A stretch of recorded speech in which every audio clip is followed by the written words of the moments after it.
So I guess the most sensible thing to do would be to cook smelly food outside of the van, not inside. But it seems I've gone through the whole of my life having fun by not being sensible, according to my first wife as she walked out the door. Or was it my second wife? Definitely wasn't my third. Anyway, who's counting? This is the smelly food extractor hack.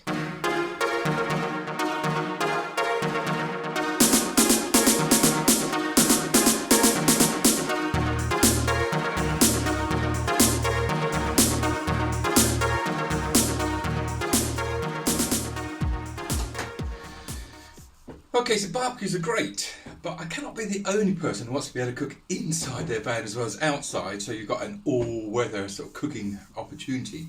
And yeah, I like to cook some eggs and breakfast, and yeah, smelly food inside that tin box is not good. So I thought I'd do what everyone would think they do, and put some extraction in. But there is a bit of a nuance around that I think I ought to share, because it's not as easy or not as obvious as one first thinks.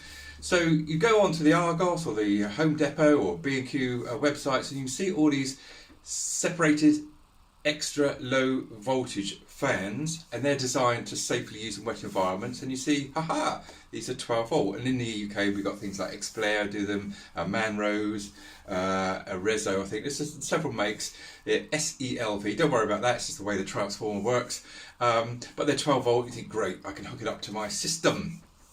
And which is great, but take a closer look at the electrical spec. Okay, so if I zoom in on that, yeah, 12 volt, but look again, is AC. Okay, there's no rectification in it, it's AC. So of course we've got DC systems in our vans, it ain't going to work. All right, so I got to hack around it. And I did try computer fans, I tried the big servo ones. Finally, I got that in my little ensuite thing to get sort of the smellies out. But when you're cooking eggs, you want something a bit more manly than those little 12 volt computer fans. They're not that good actually for that purpose.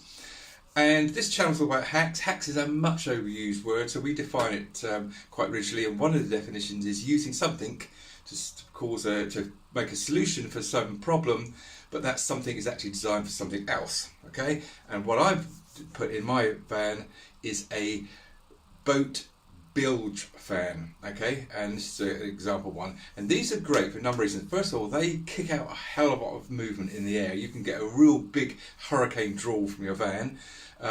The other thing is, of course, they're 12 volt, that's the beauty of what you're looking for.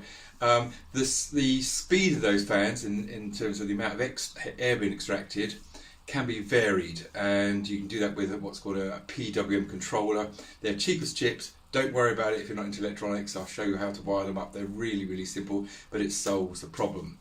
So I will show you briefly my layout, but of course all fans are going to be different, and then we'll look into how to use these bilge fans as extractors for smelly food. So there's my hopper. I cook the smellies, and you can see there's an overhead locker above it, and I've got my extractor unit in there, which I'll show you. But I've also done this little drop down flap to create a sort of hood effect to try and contain the smellies. Looking up under the overhead locker, there's the grill, which is the inlet for the extractor to take away the smellies. So look at the back of my van, you can see I've got a vent outlet on the back to extract all the smellies from. So opening up the back doors of the van, you can see I've got a ducting at the top there with the bilge fan inside, which is the extractor unit, and it's got a sort of a compression seal to seal it against the back door when it's closed. Okay, we're back in the van now, so I want to demonstrate how this works before I show you how it's wired up and everything. So this is my that particular one's my on-off switch. I turn it on there. And this is the PWM controller I told you about, how to adjust the speed. If I just turn it up a little, you should just be able to hear a gentle extraction going on. So I might just have it on that if I just got a general sort of low smell food on the go. But if I get something smelly like eggs going, I can crank it right the way up and listen to this.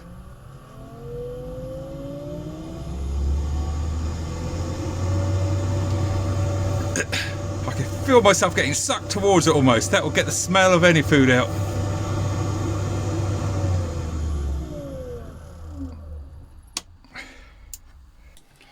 So this is a typical PWM controller, and the cheapest chips, you go onto eBay, type that in, you get loads come up, about 5 or 6 quid from China, maybe a little bit more from the UK, but be under no illusions, they are made in China. And these are great little bits of kit for controlling the intensity, for want of a better expression, of DC circuits. So you can use them to control motors like we have here. And some of you may have seen the skylight hack I did, where I converted a cheap Fiamma skylight into a quasi max air by putting a fan in it, and I controlled that fan with a PWM controller, but also to adjust the intensity of some underlocker LED lights, because you can't just have a variable resistor. They need a constant voltage, and these bits of kit provide the constant voltage, but basically pulse that voltage across so it controls the intensity. And they're very easy to wire up, and I'm going to show you how to do that into the fan now. But just one little bit of caution: take a good look at your fan that you're going to use, or your, in this case, the boat bilge fan, and note the rating. I think mine's 6 amps. Get plenty of capacity in hand on your PWM controller, because motors have like a surge when they start up, and these little cheapy ones from China, they don't handle that well if they're on rate. So for example, I've got a 10 amp controller for mine, even though the bilge fan itself is like a 6 amp fan, and it works absolutely fine. Okay, so let's now have a look how we wire them up. So very simple then, 4 terminals, 2 inputs, 2 outputs. You bring a positive and negative from your battery or your power source into the PWM controller, and you take a positive and minus feed out from the PWM controller to the bilge fan. Simple as that, and the tags should be marked up on the polarity, etc. So there you go. My bilge fan will extract 130 cubic feet per minute. That's a hell of a lot of air, enough to get the smelliest of curries and eggs out from my tin box. So there you go. That's the Smelly food extraction hack.